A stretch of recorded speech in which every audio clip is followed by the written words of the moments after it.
Good morning, everybody, and it's Tuesday morning, and welcome to our morning talk for today. As you can see, I'm still staying at my mum's till today. I had a lovely day yesterday in Durham. Thank you for your kind words. I'd forgotten, if you can ever forget, just what an incredible place Durham is. The cathedral is incredible. It was a gorgeous day. It was a lovely day for it, but thank you for your kind words yesterday. Friends, we are in Luke's Gospel, as you know, and yesterday we had Jesus being tempted in the desert by Satan. And today he's come back, and one of the first places he goes is home. And this is, again, one of these readings where don't just hear it and try and imagine it in your head, also try and feel the high drama of what's going on as well. I think that there's a huge drama. If you can try and sort of engage with that as well, that's really great. So here goes. It's Luke's Gospel, chapter 4, beginning to read at verse 14. And Jesus returned in the power of the Spirit to Galilee, and a report went through all the surrounding country. And he taught in synagogues, being glorified by all. Then he came to Nazareth, where he'd been brought up. And as was his custom, he went into the synagogue on the Sabbath day, and stood up to read. And the scroll of the prophet Isaiah was given to him. He unrolled the scroll, and found the place where it was written, "The Spirit of the Lord is upon me, because he's anointed me to proclaim good news to the poor. He sent me to proclaim liberty to the captives and the recovering of sight to the blind, to set at liberty those who are oppressed, to proclaim the year of the Lord's favour." Then he rolled up the scroll, gave back to the attendant, and sat down. And all the eyes of all in the synagogue were fixed on him. And he began to say to them, "Today this scripture has been fulfilled in your hearing." And all spoke well of him, and marvelled at the gracious words that were coming from his mouth. And they said, "Isn't this Joseph's son?"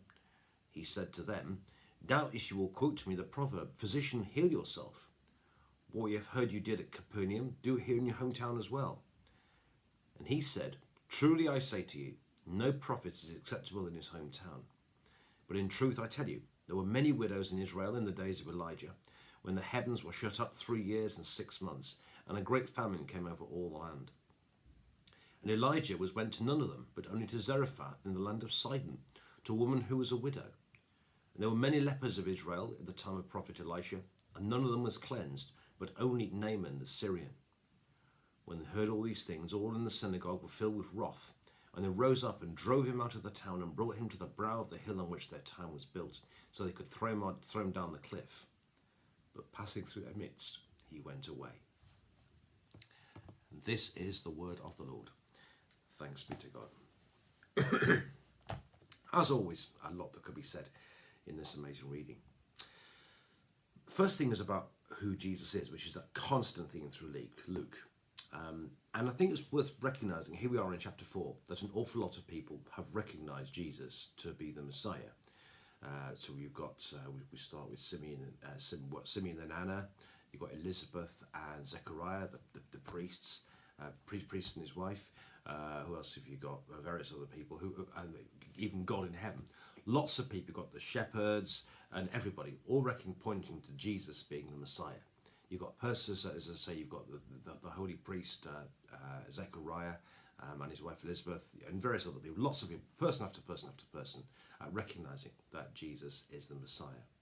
And I think the thing to recognise in this reading this morning, if we were just in case we were in any doubt, is that Jesus clearly thought he was the Messiah as well. So you got this kind of incredibly dramatic scene where Jesus stands up in the synagogue, as was his wont.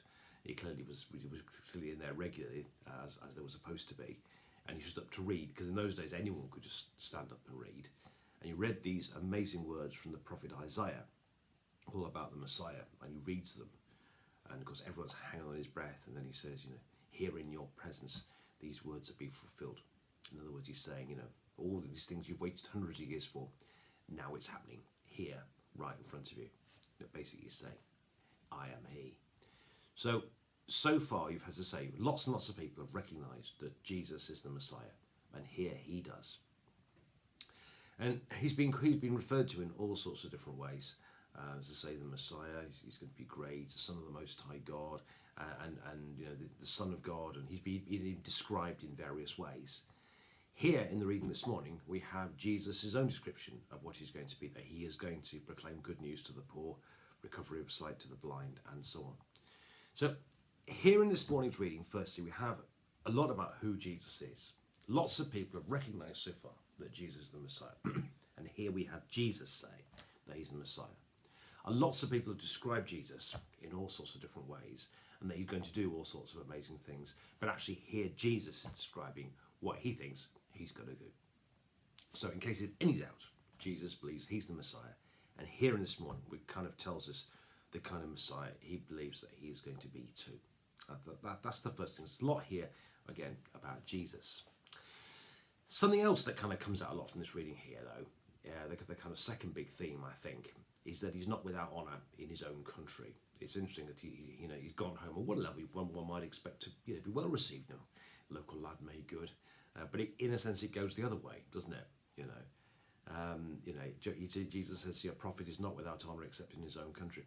It's interesting. Not everyone goes against him. Some people speak very well of him, but lots of the high people, you get the impression, couldn't take him seriously. Maybe I remember Jesus. He used to play wing 3/4 in the front, the first 15, or I remember the time when Jesus, and maybe they couldn't take him too seriously. Or perhaps they were just looking for an excuse not to take him too seriously. Didn't like what he was saying, or whatever. But it's interesting here. He says, he's not particularly well received in his hometown of Nazareth. You get the impression they kind of know him too well.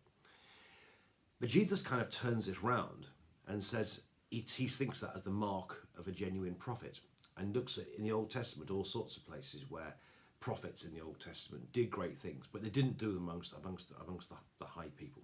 They couldn't do them at home. They couldn't do them amongst the important people, but they did them for foreigners.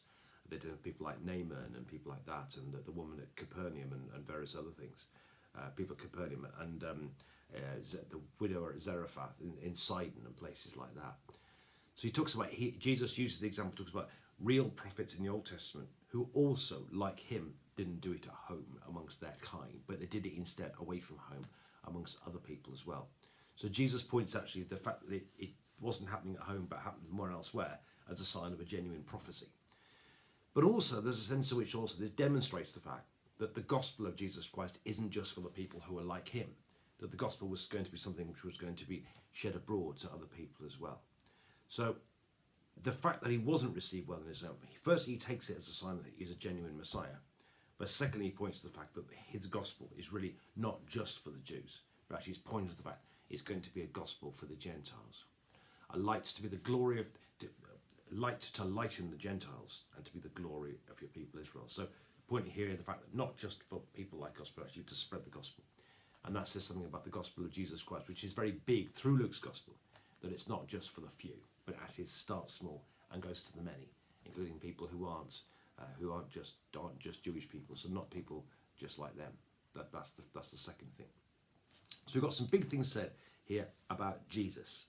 Secondly, it's noticeable that he's not well received in his home place, but is better received elsewhere. But as I said, Jesus turns that, as always Jesus does, he turns that round for good. I think the other thing, though, which is very important to point out, which is another theme throughout Luke's gospel and through the gospel of Jesus, is his onus here on the poor. What does Jesus say he's going to do? And he quotes from the prophet Isaiah. He says, "Anointed me to proclaim good news to the poor, to proclaim liberty to the captives, recovery of sight to the blind, liberty to those who are oppressed, and to proclaim the year of the Lord's favour." Jesus clearly has, talks about here a lot about the poor. And Luke's gospel, as I say, and the gospel of Jesus is always talking a great deal about the poor. Luke's version of the Beatitudes, Jesus says, "Blessed are the poor." And that's a constant theme through the gospel of Jesus Christ. And later on, when John the Baptist is in prison, and John the Baptist has a bit of a doubt, what does Jesus say? The gospel is proclaimed amongst them, and the poor are receiving it. So there's a constant theme here through the gospel here, and Jesus is great, the importance for him of proclaiming the gospel to the poor. And likewise with Mary, when Mary finds out she really is going to give birth to the Son of God, he's cast down the mighty from their seats and has lifted up the lowly, Again, the theme here constantly, that God is doing great things through the poor, through the oppressed, through the underprivileged, those who can't see, and so on. And there's a constant theme here that Jesus uses the little if you like, to overcome the strong. And Jesus is doing, and God is doing great things here through the poor and through the needy. But also people who are poor in spirit, actually being lifted into the presence of God. People who can't see what's going on, actually having their eyes metaphorically opened by God, so they can see God's view of the world.